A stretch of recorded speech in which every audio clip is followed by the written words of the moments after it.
उत्तराखंड हादसे पर इस वक्त आइए प्रेस कॉन्फ्रेंस का रुख करते हैं। कैमरा से उसको लगाकर हमारे जो लोग हैं, उसके बाद में जो जवान हैं वो चढ़ के जाके देख रहे हैं। फिर जैसी जैसी स्थिति बन रही है उसके साथ साथ ही हम लोग आगे धीरे धीरे जा रहे हैं, क्योंकि रेस्क्यू के साथ साथ हमारा ये भी प्रयास है कि जो हमारे रेस्क्यूअर्स हैं उनकी भी सेफ्टी हमारा कंसर्न है। तो उसी हिसाब से हम जा रहे हैं, इसलिए समय के बारे में इस समय कुछ नहीं कहा। देखिए, काम करने के लिए अंदर तो गाड़ी जाता ही है, अंदर का गाड़ी मशीनें सारे उसमें मक में दलदल में फंस गए। हमारा बाहर में जितनी मशीन्स थी 90% वॉस्ट आउट। ये मेरा एक बड़ा हैंडीकैप हो गया। आपने पूछे थे ना सेंट्रल गवर्नमेंट स्टेट गवर्नमेंट से हमें सपोर्ट मिल रहा है कि नहीं। ये जो 90% के ऊपर मशीन वॉश आउट होने के बाद भी हम जो ये काम कर पा रहा है, ये 90% का आसपास मशीन वॉश आउट होने के बाद भी जो काम चल रहा है शुरू से ही, उसके पीछे क्या राज है? राज की बात यही है, immediately state government central government came in full support of us. And आप देखिए स्टैंड बाई मशीन भी मेरे लिए खड़ा है अभी। ये सब आया है स्टेट एंड देखिए जितना मोबिलाइजेशन है, मैं बता रहा हूँ आपको, ये रिकॉर्ड टाइम में हुआ है। ये पूरा मोबिलाइजेशन इस तरह की आपदा के लिए जो संडे की ही शाम के इवनिंग टाइम तक सारा ही मोबिलाइजेशन यहाँ हो गया था। इस तरह का मोबिलाइजेशन कम से कम मेरी जानकारी में जितना समय मैंने अभी यहाँ सर्व किया है, केदारनाथ आपदा के समय भी मैं वहाँ पे रिलीफ कमिश्नर था, इतना कभी पहले इस तरह का प्रयास नहीं हुआ है। तो इतना जो मोबिलाइजेशन यहाँ पर हुआ है, सारा प्रयास हो रहा है, ये मैं आपको एश्योर कर सकता हूँ कि इस समय भी हम हर संभव प्रयास कर रहे हैं। और जैसे ऐसी स्थितियाँ अभी उत्पन्न हो रही है उसी के हिसाब से हम लोग अपनी strategy. Okay, fine. 34 people are stuck here. 34, 35 odd people are stuck here. 39. What about the rest of the 170 people who have been missing? What is the efforts that you have taken in that time? The DM will take the question. Sir उसके लिए sir यहाँ पे sir यहाँ पे कुछ लोगों ने भी बताया था कि और भी यहाँ पे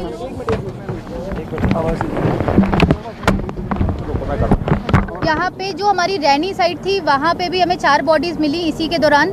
उसके अलावा भी एक पॉइंट बताया था यहाँ के लोकल जो तपोवन प्रधान है और यहाँ के कुछ लोकल्स ने कि उन्होंने वहाँ देखा था। वहाँ के लिए भी हमने 2 एक्सकवेटर, एक तहसीलदार और यहाँ के एक साइट इंजीनियर, उन सबको भेज दिया। उन्होंने भी हमें कल शाम को भी फोटोज भेजी। वहाँ पे काम करना शुरू हो गया, वहाँ पे भी हम लोग साइमल्टेनियसली ट्राई कर रहे हैं। तीसरी चीज़, श्रीनगर डैम में ये हमें इनपुट मिले कि हो सकता है यहाँ से बहकर वहाँ चली गई हो। तो हमारे जो मरीन कमांडोज आए थे उनकी एक टुकड़ी 16 लोगों की थी, उनमें से 8 या 9 लोग वहाँ पे अपने कुछ बेसिक इक्विपमेंट्स वहाँ के डीएम से भी हम लोगों ने टाई अप करके उनको दिया है। वो भी 2 दिन से वहीं पे रेकी कर रहे हैं कि शायद वहाँ से भी कुछ बॉडीज मिल जाएं। तो वी आर ट्राइंग इट। और इसके अलावा एसडीआरएफ की अलग अलग टुकड़ियाँ अलग अलग जगह पर टीम्स बनी हुई हैं, वो भी नदी के किनारे चल चल कर वहाँ पे भी बॉडी का प्रयास कर रही हैं ढूंढने का। वहीं से सब बॉडीज अभी जो मिल रही हैं 35, यहाँ से तो अब नहीं मिल रही हैं, ये सब वहीं से मिल रही हैं। तो हर फ्रंट पे काम चल रहा है। एक सवाल आपसे, क्योंकि उसका जवाब आप ही दे सकती हैं, क्योंकि जितनी भी टीमें काम कर रही हैं सब आपको रिपोर्ट कर रही होंगी कि अभी बहुत सारी जगहों से खबरें ऐसी आई हैं अखबार से और सोशल मीडिया से कि अभी खतरा हो सकता है किसी भी वक्त।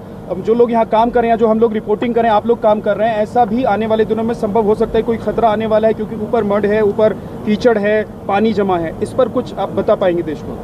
मैं कुछ नहीं, जैसे कमिश्नर सर ने ऑलरेडी बताया। अगेन दिस इज स्पेकुलेशंस है। स्पेकुलेशंस पे हम लोग स्पेकुलेशन है, बात वो नहीं है। कोई भी जो ऑथेंटिक तरीके से कहा जा सकता है वो कोई डेटा के बेसिस पे, कोई प्रॉपर जो साइंटिफिक स्टडी है या साइंटिफिक जो इनपुट है उसके बेसिस पे कहा जा सकता है। जैसा मैंने कहा है कि जो आप बता रहे हैं इस अप्रीहेंशन पे सारे अभी जो जितने जियोलॉजिस्ट, हमारे 3 टीमें अभी ऑलरेडी, जो वाडिया इंस्टीट्यूट के, हमारे जो इंडियन रिमोट सेंसिंग के और भी जो हमारे जो यूनिवर्सिटीज़ हैं यहाँ के और जो दिल्ली से हमारे एक्सपर्ट्स हैं, ये सारे वहाँ पर जाकर देख रहे हैं इसका जो, क्योंकि जो सैटेलाइट इमेजेस हैं, जो भी इनपुट होगा, इन सब के बेसिस पे जो भी उसमें प्रिकॉशंस लिए जाने होंगे वो सारे हर संभव प्रिकॉशंस जो है वो लिए सर एक सवाल ये है कि 6 किलोमीटर पर पहला ऋषिगंगा प्रोजेक्ट धराशायी होता है, उसके बाद यहाँ तक वो प्रोजेक्ट का मलबा आता है, लेकिन कोई अलार्म अगर वहाँ बजा होता, इन हाइड्रो प्रोजेक्ट के बीच में कोई कनेक्टिविटी ऐसी या कोई अलार्म ऐसा होता तो यहाँ के लोग बच सकते थे, क्योंकि इतना समय उसे यहाँ आने में लगा। और यहाँ पर सर ने बताया कि 2 घंटे में उनकी रेस्क्यू टीम जो यहाँ पर होती है, क्योंकि इतना बड़ा प्रोजेक्ट इतने लोग काम कर रहे हैं, बचाने की कवायद में कहीं ना कहीं लापरवाही हुई है। इसके लिए कोई एक्शन आप लोग किसी के खिलाफ लेंगे? अभी ये तो बहुत प्रीमेच्योर है, इस तरह की बात अभी नहीं कही जा सकती है। जैसे आप अलार्म सिस्टम की बात कर रहे हैं, जो ऋषिगंगा प्रोजेक्ट है, बहुत अनफॉर्चुनेट है कि पूरा ऋषिगंगा प्रोजेक्ट ही बह गया है। तो वहाँ पे सूचना आ रही, पानी बढ़ रहा है।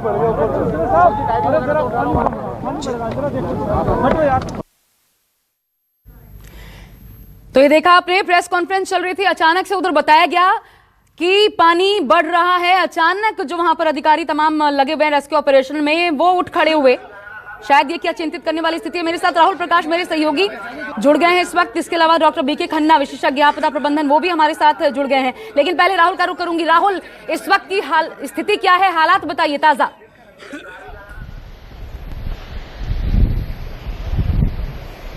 देखिए, मैं बिल्कुल उसी प्रोजेक्ट के ठीक नीचे हूं, सब रोके गए हैं। बीआरओ के साथ हम यहां पहुंचे हैं। बीआरओ वो करती है जो कोई नहीं करता, यानी टास्क फोर्स सब कर रहे हैं। ये वो हिस्सा है जो टूट गया था। ये तमाम वो अधिकारी हैं जो बीआरओ के साथ हैं। ये हमें नीचे लेके आए हैं। पानी की रफ्तार पहले मैं आपको दिखा दूं। ये देखिए, पहले आप पानी का रौद्र रूप देख लीजिए। 20% पानी बढ़ा है और जो चीजें हम देख पा रहे हैं, बड़े बड़े पत्थर, यानी कि अगर कह सकते हैं कि वो बह के आ रहे हैं। और ये तस्वीर है ग्लेशियर का वो हिस्सा, ये प्रोजेक्ट का वो हिस्सा जो इधर से पानी आया था, सैलाब आया था।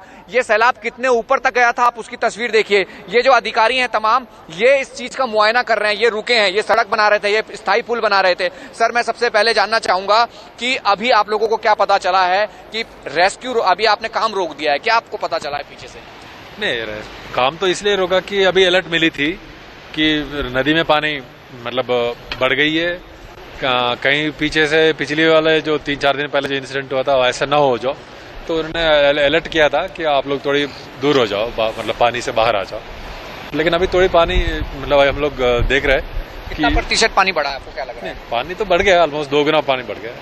ये आपको क्या, कैसे अंदेशा हुआ? क्या पीछे से इन्फॉर्मेशन मिली, किसी ने क्या बताया कि पानी का फ्लो एकाएक बढ़ गया? क्योंकि आप लोग काम कर रहे थे, आप ही सबसे पहले व्हिसल बजाते हुए ऊपर निकले हैं।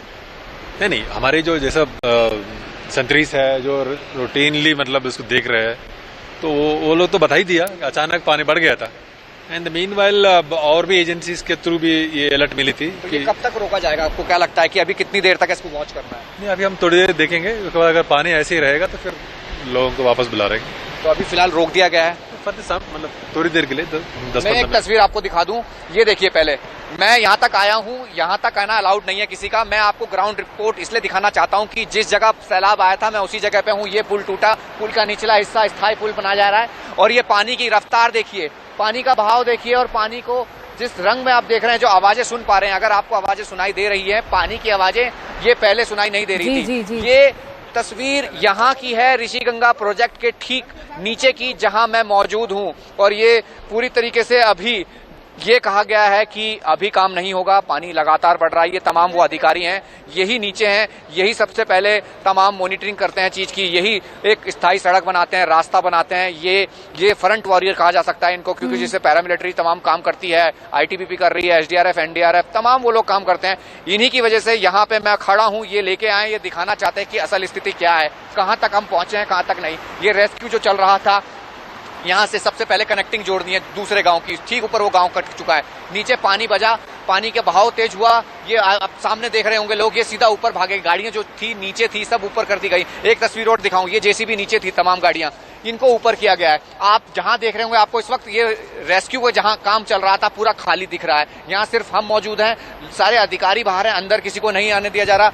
बीआरओ नजर रख रहे हैं कि किस तरीके से इसको मॉनिटर करना है, क्योंकि इनकी आधी टीम उस ग्लेशियर के हिस्से के आगे अलग अलर्ट पर बैठी हैं, वहां गांव के लोग बैठे हैं, वहीं से सारा अनाउंसमेंट हो रहा है। जो तस्वीरें हैं ये उस इलाके की हैं, उस जगह की है जहां सबसे पहले तबाही आई थी, ग्लेशियर का वो हिस्सा आया था। और ठीक उसी जगह मैं हूं जहां पे अभी अलर्ट हुआ, अनाउंसमेंट हुआ कि यहां से हट जाइए, चले जाइए। और यही वजह है, आप तस्वीरें देख लीजिए, ग्लेशियर की वो तस्वीरें हैं जहां पीछे से पानी आया और पानी यहां से सैलाब बनता हुआ आगे चला गया, तबाही के निशान छोड़ता चला गया। लेकिन अब जो पानी आ रहा है, जो आवाजें सुनाई दे रही हैं, जो रफ्तार बढ़ी है, जो उसका प्रेशर बढ़ा है, तो ये कहा जा सकता है कि कुछ संभावना है, लेकिन इंतजार करना पड़ेगा। लोगों को पीछे किया गया है और यही उम्मीद करते हैं कि अब सब कुछ सही हो, पानी कम हो जाए और कहीं ना कहीं वो तस्वीर दोबारा देखने को ना मिले। जी, मैं थोड़ी सी अलग बात राहुल यहाँ पर, क्योंकि एक चिंतित करने वाली स्थिति नजर आ रही है, इसलिए रखना चाहती हूँ। हमें यहाँ से देख के स्टूडियो में बैठे बैठे डर महसूस हो रहा है।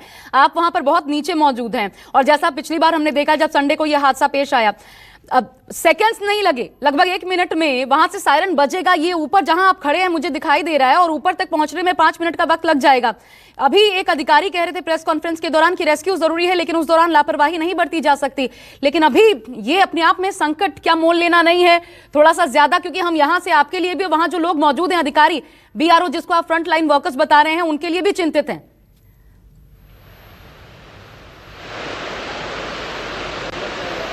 देखिए, मैं आपको असल तस्वीर दिखाना चाहता था, असल चीज बताना चाहता था कि ग्राउंड पे क्या हो रहा है। ये वो टीम है जो ग्राउंड पे रहकर जमीन पे काम करती है, रास्ते बनाती है, लोगों को सुरक्षित करती है, और यही वजह है कि ये टीम दोबारा अब नीचे जाने लगी है। ये नीचे मॉनिटर करने जा रही है कि इनको कहा गया है कि काम भी नहीं रोकना है, पानी का ध्यान रखना है, हर चीज की स्थिति परिस्थितियों को समझना है। और हम जहां मौजूद हैं, ये ठीक पानी के पास मौजूद हूं। मेरे को इससे पहले बाहर कर दिया गया था हम लोगों को, लेकिन बीआरओ ने कहा आप आगे आइए, आगे तस्वीर देखिए, पानी का फ्लो देखिए, वो देखिए, तमाम चीजें हम आपको दिखा रहे हैं। ये वजह इसलिए है क्योंकि हम सच्चाई दिखा के एक्चुअल कंडीशन दिखाना चाह रहे हैं कि क्या है यहाँ पे, क्या हो रहा है। पानी की स्पीड देखिएगा, अब यहाँ पे वर्कर्स आने लगे हैं। थोड़ा खुद को सुरक्षित रखिएगा बाकी सब लोगों के लिए भी, क्योंकि ये चिंता पैदा करती खबर है। मैं एक चीज आपको बीच में रोकते हुए यहाँ पर राहुल जरा समझाइए, ये नदी के आसपास क्या क्या काम चल रहा है? एक रोड के जरिए, पुल के जरिए गाँव को जोड़ने के अलावा क्या क्या काम चल रहा है?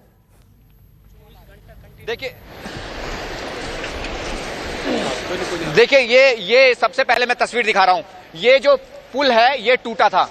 ये पुल ऋषिगंगा प्रोजेक्ट का जो दूसरे मल्हारी और नीति का आखिरी जो गांव कहा जाता है ये जोड़ता है। ये वो पुल है जो साजो सामान माल इधर से उधर करता है। लेकिन ये जो नीचे पुल बन रहा है, ये देखिए, ये स्थायी पुल बनाया जा रहा है यहाँ पे ठीक नीचे नदी के ठीक ऊपर। आप देखें पानी का बहाव, उसके बाद काम शुरू कर दिया। बीआरओ ने कहा है काम नहीं रोकना है, काम करना है। वजह क्या है, समझना भी है, समझाना भी है, और देखकर ये आगे बढ़ना है कि कैसे हम उसको कनेक्ट कर पाए। ये तमाम अधिकारी इसलिए यहाँ मौजूद हैं कि हर चीज को मॉनिटर कर रहे हैं, और ये वो वर्कर्स हैं जो बीआरओ के साथ रहकर डे 1 से काम कर रहे हैं। इनका लक्ष्य यही है कि ये स्थायी पुल जल्द से जल्द बनाए ताकि कनेक्टिंग जोड़ी जाए, क्योंकि रेस्क्यू भी करना है, काम भी करना है, और इस स्थिति परिस्थिति को समझते हुए आगे बढ़ना है, क्योंकि स्थिति खराब भी हो सकती है। अगर उम्मीद ये करते हैं कि स्थिति खराब हो तो दोबारा से रोकना पड़ेगा, लेकिन अगर स्थिति सही रहेगी तो उसके लिए ये तैयार है, ये पूरी टीम है। और मैं उसी ग्राउंड जीरो पर मौजूद हूं, और उन तस्वीरों के साथ आपको ये बताना चाहता हूं कि यहां पर जल्द से जल्द कोशिश ये की जाएगी कि तमाम चीजें दुरुस्त हों, सही हों, ताकि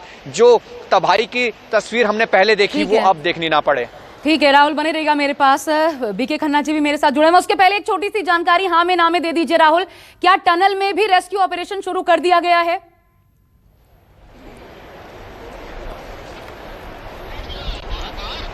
मैं आपको एक चीज बता दूं, टनल में फिलहाल जो काम है वो रोका गया है। मशीनें ऊपर बुला दी गई हैं, लोगों को ऊपर कर दिया गया है। ये पहला प्रोजेक्ट था जहां पहले हिट किया था। दूसरा प्रोजेक्ट तपोवन का था, वहां पे भी काम रोका गया क्योंकि प्रेशर का जो पानी है वो यहां से आगे जा रहा है। जो अलर्ट है अभी अलर्ट पर है, और अलर्ट के कारण ये तमाम चीजें रोकी गई हैं, लेकिन बावजूद इसके काम भी बढ़ाना है। तपोवन में फिलहाल काम शुरू नहीं हुआ है।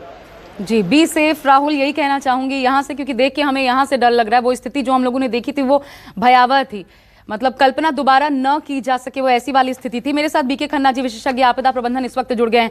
लेकिन बीके खन्ना साहब, अभी वहां पर 3 टीमें जो साइंटिस्ट की टीम है वहां पर मौजूद हैं। लगातार ये देखने की कोशिश की जा रही है कि कहीं ये खतरा और आगे बढ़ेगा तो नहीं। अभी के हालात में सर मैं पहले यही समझना चाहती हूं आपसे, एक टीम बीआरओ की जो नीचे की ओर चली गई, अभी हालांकि पानी बढ़ रहा है, पानी की तेज आवाज और वो गाद के रूप में जो पानी आगे बढ़ता हुआ है, मलबा समेटे, वो इस वक्त नजर आ रहा है। वो नीचे जाना, ये आपको, आपने तस्वीरें अगर देखी हो, पहला कमेंट सर आपसे, ये सुरक्षित लग रहा है इस वक्त के हालात में? मेरे को ऐसे तस्वीर में कोई यहाँ पर नजर तो आई नहीं, पर फिर भी मैं समझ सकता हूँ कि जो तस्वीरें वहाँ पर आ रही हैं, इतनी जल्दी वैसे बीआरओ को नीचे जाना नहीं चाहिए। खुद ही आपने अलर्ट दिया है, अलर्ट के साथ में ही जो कोई ब्रेवोटो दिखाने का कोई फायदा नहीं है इसके अंदर। और अगर बोला गया है जैसे कि टनल के अंदर भी अभी काम रुका हुआ है, तो नीचे भी अभी जाने के लिए काम रुका हुआ है, तो कोई बात नहीं है। आधा पौने घंटे के लिए पता लग जाएगा, इतनी देर नहीं है कि मतलब जो है एक दिन लगेगा पता लगने के लिए। आधा पौने घंटे के तो पता लग जाता है कि वो जो है ये दोबारा से तो सैलाब तो नहीं आ रहा है। और उसी को मद्देनजर रखते हुए हमें पूरा अपना बचाव रखना चाहिए। ये ना हो कि बचाव करते करते खुद ही अपने विपदा के अंदर फंस जाए। हालांकि मैं पूरी उम्मीद करती हूँ, क्योंकि इतने बड़े बड़े अधिकारी और वहां पर एक्सपर्ट्स मौजूद हैं, तो उन्होंने कम से कम इस बात की तो तस्दीक कर ही ली होगी कि जब बीआरओ या उनकी टीम नीचे जा रही है तो खतरा ना हो। लेकिन सर अगला सवाल, वहां पर राहुल जो मेरे सहयोगी हैं वो ये दिखा रहे हैं कि स्थायी पुल का निर्माण किया जा रहा है, लेकिन अभी के हालात में सबसे ज्यादा ये जरूरी है कि हम अस्थायी कम से कम बनाएं, क्योंकि कब क्या हो जाए दोबारा ये कहा नहीं जा सकता। अगर पहला प्रचंड वेग पानी का सब कुछ बहा ले गया और अभी भी डर है कि रह रहे की आवाजें आ रही हैं, तो यहां पर क्या नियम के हिसाब से पहले अस्थायी पुलों का निर्माण नहीं होना चाहिए था?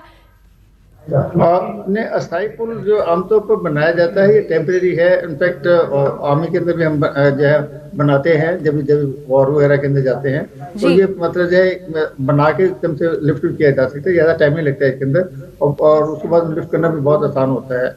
और देखिएगा कि वहाँ पर 11-12 विलेजेस वगैरह है ना, तो उनको भी तो नेचुरली अगर आप बाई एयर उसको सप्लाई करेंगे तो बहुत महंगा पड़ता है, और ये अगर नजदीक इसमें नीचे कर सकते हैं और जरूर उन्होंने ध्यान में रखा किया होगा कि मतलब यह आइंदा से नहीं आए, पर हो सकता है कि दोबारा चलाव आए, कह नहीं सकता मैं, मतलब आ सकता है दोबारा। मैं एक बार फिर से राहुल शुरू करना चाहती हूँ सर, अस्थाई अस्थाई एक बार ये राहुल से एक बार फिर पहले कंफर्म करना चाहती हूँ। राहुल, टेम्पररी या परमानेंट पुल क्या बता रहे थे, एक बार फिर बताइए, वहां पर जो पुल का हिस्सा आप दिखा रहे थे जो कि निर्माणाधीन है।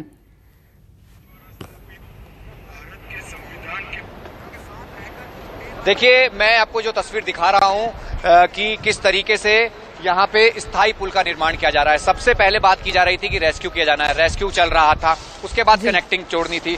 कनेक्टिंग के लिए बीआरओ ने महज ये 7 तारीख का घटनाक्रम है और आज जिस तरीके से तारीख है आप अंदाजा लगाइए, इस पोर्शन को पूरा काटा है। ये आप लोग देख रहे हैं जाते हुए, ये लोगों को पूरा पोर्शन काटना पड़ा, ये बीआरओ ने किया है। और उसके बाद यहाँ बता रहे हैं अस्थाई स्थायी समझ नहीं आ रहा राहुल, आप देखें पूरा एक चट्टान का हिस्सा काटा है। मैं यहाँ पे मैं बात कराता हूँ बीआरओ के अधिकारी हैं। सर, ये जो तैयारी है नीचे से लेकर अगर हम उस तरफ की बात करें, किस तरीके की तैयारी है और क्या आप ये तैयार कर रहे हैं? मैं बीआरओ का चीफ इंजीनियर हूँ, एएस राठौर, और जब 7 तारीख को ये आपदा आई थी तब से मैं ये इसी घटनास्थल पर हूँ काम कराने के लिए। राउंड द क्लॉक 24 घंटे हमारा काम चल रहा है, बिकॉज कनेक्टिविटी डिस्टर्ब हो गई है। जो पुराना ब्रिज था 90 मीटर स्पान का, वो डैमेज हो गया, आपके सामने दिख रहा है वो। उसके लिए अभी हम कोशिश कर रहे हैं कि एक बेली ब्रिज लॉन्च किया जाए 190 से 200 फीट का, ताकि जल्दी से जल्दी जो गांव कट ऑफ है या आगे का बॉर्डर जो कट ऑफ है, परमानेंट ब्रिज होगा, गाड़ियां आ जा सकती हैं, जरूरत के सामान आ जा सकते हैं इसमें। हाँ, ये हमारी जनरल पर्पज के लिए सफिशिएंट है ब्रिज जो हम लॉन्च करने जा रहे हैं। क्लास 40 का ब्रिज होगा, इसके लिए कोई दिक्कत नहीं होगी किसी भी गाड़ी को क्रॉस करने के लिए। हम ये देख रहे हैं कि महज 2 या 3 दिनों घटना के कुछ दिनों बाद आपने ये तैयार कर दिया, तो आगे कितना दिन मान के चले हम? आप देखिए, हमारा काम दिन रात चल रहा है और अभी अलर्ट के बावजूद हम लोग यहाँ पर लगे हुए हैं। हमारी कोशिश है कि जल्दी से जल्दी कनेक्टिविटी को दुरुस्त किया जाए। देखिए, राहुल, यही थोड़ा सा कोशिश है, हर कोई चाहता है कि सवाल आप जरा पूछिए उनसे। वो सवाल महत्वपूर्ण है कि ये जो परमानेंट पुल ये बना रहे हैं, पहले भी तो परमानेंट था, अभी तो वो डर बरकरार है कि ना जाने कब से फिर से ऐसा कोई ग्लेशियर टूटे और पानी का प्रचंड वेग आए, पहली बार की तरह बहा ले जाए ये दूसरे निर्माण को भी। तो वो तमाम जांच होने के बाद क्यों नहीं ये कदम उठाया जा रहा? अभी कम से कम इतना बना दिया जाता कि लोग आ जा सकते अस्थायी तौर पर, ये क्यों नहीं सोचा गया?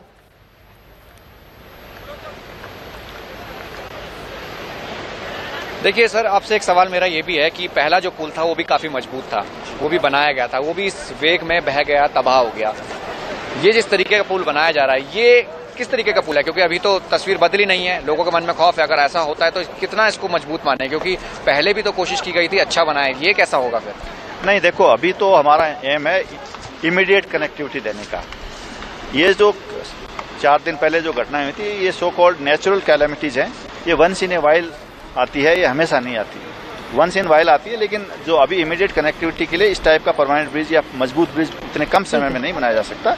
कनेक्टिविटी के लिए अभी हम ये काम कर रहे हैं। ये कनेक्टिविटी की बात हो रही है कि एक कनेक्शन दूसरे गांव में और उसके आगे कई ऐसे गांव होंगे, 7 से 8 गांव हैं उसकी तरफ। मैं जो तस्वीर आपको दिखा दूं, आप जो रास्ता कटा देख रहे हैं उस रास्ते से हम आखिरी गांव नीति जाते हैं और इस बीच यहाँ पे कई ऐसे गांव हैं, लाता गांव है, इसके आगे कई ऐसे गांव हैं जो फिलहाल कनेक्शन जिनका दूर है, जिनको हेली के जरिए मदद की जा रही है, चिनूक का इस्तेमाल किया जा रहा है, जहां साजो सामान भेजा जा रहा है। ये इमीडिएट मदद जो है वो उसके लिए ये तैयार हो रहा है। हालांकि अब नया पुल कैसे तैयार होगा, नई चीजें कैसे होंगी, एक लंबा वक्त लगेगा। मैं आपको ये चीज बता दूं, क्योंकि मलबा जितना आया है, मड जितना आया, ये नदी का स्तर इतना ऊपर नहीं था, ये मलबे के ऊपर की नदी है और ये लगता है कि लंबा वक्त आपको लग सकता है इसको समझने में और जानने में कि अभी तो बहुत वक्त लगेगा, लेकिन इमीडिएट जो कहते हैं कनेक्टिंग वो करने की कोशिश बीआरओ कर रहा है। जी ठीक है, तो खर्चा भी कम हो, लेकिन अभी गाड़ियां भी आ जा सके, रसद लेकर के लोगों तक सुविधाएं पहुंचाने के लिए इस प्रकार का प्रयास, वहां पे इस प्रकार का पुल निर्माण किया जा रहा है, जैसा कि राहुल तस्वीरों में इस वक्त हमें दिखा रहे थे। बीके खन्ना साहब हमारे साथ हैं।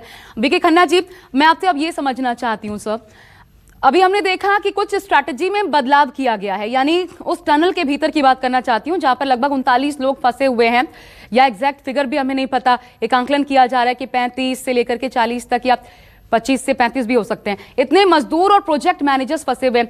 वो स्ट्रैटेजी में जो सब बदलाव किया गया है कि अब ड्रिल किया जाएगा और वहां तक कैमरा पहुंचाया जाएगा, उसके बाद देखा जाएगा किस एंगल से ये ड्रिल होगा। जरा ये पूरा प्रोसेस सर एक बार समझाइए और ये कितनी जल्दी हम इसमें सफलता पा लेंगे। अच्छा, नहीं पहले ये मैं ये बता दूं, ये आपका जो बेली ब्रिज बनाते हैं ना, हम आर्मी में बहुत बनाते हैं बेली ब्रिज। ये बेली ब्रिज हमेशा जो है टेम्परेरी या 3 महीने के लिए हो जाए, 6 महीने के लिए उसमें जा सकती है। क्लास 40 ब्रिज है, ये निकल सकती है गाड़ी वगैरह है। और जब ये परमानेंट ब्रिज मिलेगा तो फिर उसको उठा सकते हैं। ये होता है बच कहने के लिए। तो ये वाली नहीं कि पक्का ब्रिज बनेगा तो उसको तोड़ना पड़ता है, इसको तोड़ना नहीं पड़ता, उसको बाद से आप लिफ्ट कर सकते हैं बाद के अंदर। अभी आपके बात दूसरी वाली है कि टनल के अंदर जो है अभी जो ड्रिलिंग की जा रही है वो आमतौर पर उसे वेंट्स वगैरह से की जा रही है, जो कि पहाड़ों के ऊपर हो गए। जैसे आपने तस्वीरों के अंदर भी आपने दिखाया होगा कि वो जो है लोग देख रहे हैं कहाँ से वो वेंट वगैरह है, वो वेंट से ही वो अपना वो जो है अपना ड्रिलिंग करेंगे। और ड्रिलिंग के साथ में वहाँ पर वो उस एरिया के अंदर जो है देखने की कोशिश करेंगे कि वहाँ पर क्या हालात है, वहाँ पर क्या मतलब टॉप एंगल से ड्रिल किया जाएगा सर? हाँ, टॉप डाउन होगा। टॉप डाउन से हो सकता है, साइडवेज हो सकता है, डिपेंडिंग ऑन किस जगह से वो वेंट है, डिपेंड करता है ना किस हो सकता है कि साइड में हो सकते ऊपर से हो। वो तो मतलब जो है पर नीचे नहीं हो सकते, वो या ऊपर हो सकते हैं, साइड में हो सकते हैं। तो मोस्ट लाइकली साइड में होना चाहिए। वैसे ये जो है साइड से आएंगे, वहां से ड्रिलिंग किया जाएगा और ड्रिलिंग करने के बाद में अपना जो है अपने वैन से भेज सकते हैं और नीचे जाके पता लगेगा कि वहाँ पर हालात कैसे हैं। और हो सकता है क्या वो वहां से ड्रिलिंग करके क्या वो जा सकता है, या वहां से अगर मड वहां पर भी। ठीक है, बहुत शुक्रिया सर, बहुत शुक्रिया आपका हमारे साथ जुड़ने के लिए, स्थिति को समझाने के लिए। मेरे साथ राहुल प्रकाश भी जुड़े हुए थे, वहां के पल के हालात, क्योंकि देखिए पानी लगातार बढ़ता जा रहा है। राहुल वहां पर मौजूद है, लेकिन पूरी सुरक्षा के साथ बीआरओ की टीम के साथ मौजूद है और हालात दिखाने के लिए न्यूज़ 24 उस जगह पर पहुंचा था जहां पर स्थिति भयावह आपने देखी, न बिगड़े ये उम्मीद की जा रही है। लेकिन क्या होता है, अपडेट्स आप तक पहुंचाते रहेंगे। राहुल आपका भी शुक्रिया। नमस्कार, मैं हूं मानक गुप्ता। अगर आपको हमारा ये वीडियो पसंद आया हो तो इसे लाइक और शेयर जरूर करें, और हां, हमें सब्सक्राइब और फॉलो करना ना भूलें ताकि आप देश और दुनिया की कोई खबर मिस ना करें। तो जुड़े रहिए हमारे साथ और देखते रहिए न्यूज़ 24।